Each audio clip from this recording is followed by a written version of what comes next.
Yeah, so if you see what's going on behind us, there are multiple officers blocking off the roadway. This is what we're pretty much seeing at every point where you can get to this high school. And this high school is an open campus. There's buildings spread out. A little over 2,000 students attend this high school, so pretty large. We've been spending about 45 minutes really just trying to get as close as possible to this campus as we can. As you mentioned, no longer an active scene, but they said that this is an active investigation. So they want to keep people away from the high school for as long as possible. They're asking drivers to avoid this area.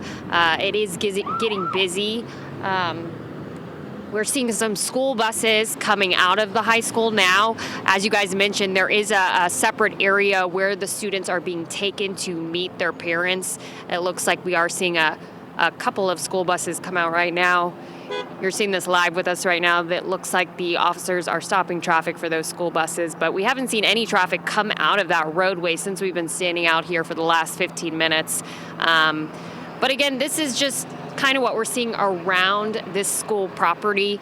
This school told us that, this still is an active investigation, and they want to keep us as far back as possible. Guys? Brittany Kleinpeter, thanks so much. Now let's check in with our Bobeth Yates. She's at the intersection of New Macklin Road and Richard D. Sailors Parkway. Bobeth, we know there was just a news conference. We could hear you asking several questions there about who these people were involved, the social media video that's out there. What else are you hearing from the ground there from law enforcement?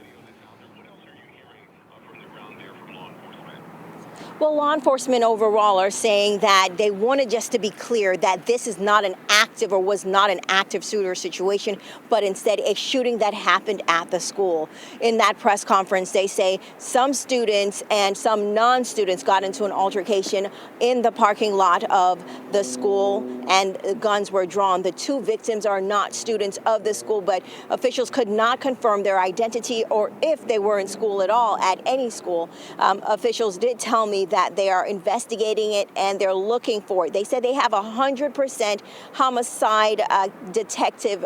Their homicide detective has 100% rate of solving their crime. So they're confident that the two shooters, suspects that have left the scene, that they will be caught eventually. They say they're looking by air, by ground, using flock cameras and just other resources to help track down the individuals that were on campus. Again, the two victims that were shot are not students, and this incident occurred in the parking lot of the school. When I did ask officials if in any way, shape, or form they believe the guns were on campus or in the actual school building, they say they could not confirm that at this point, but it does not appear to be that was the issue. They say overall, much of this was contained to the parking lot amongst the group of students and non-students that were actually having that altercation. Of course, they're going to continue to do their investigation to track down those shooters, and we'll be out here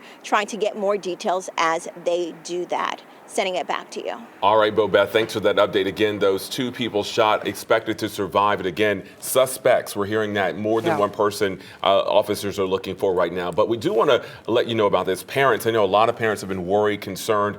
They have not been allowed on campus because it is still an active crime scene, as the officers told us. Instead, parents can meet their kids at the Church of Jesus Christ of Latter-day Saints. That is where they are meeting right now. That address is 2595 New Macklin Road. Here's a map showing the proximity to the school. Now, police say parents should take Richard D. Sailors Parkway because New Macklin Road, again, is currently closed for the investigation. And I want to say one thing, too. You might want to check with your student by cell phone before you head out there. We did see live pictures of a lot of students getting onto those buses because we do know that those school buses will also be taking your child home. So if you do have a student at McEachern High School, check with them before heading to that reunification location.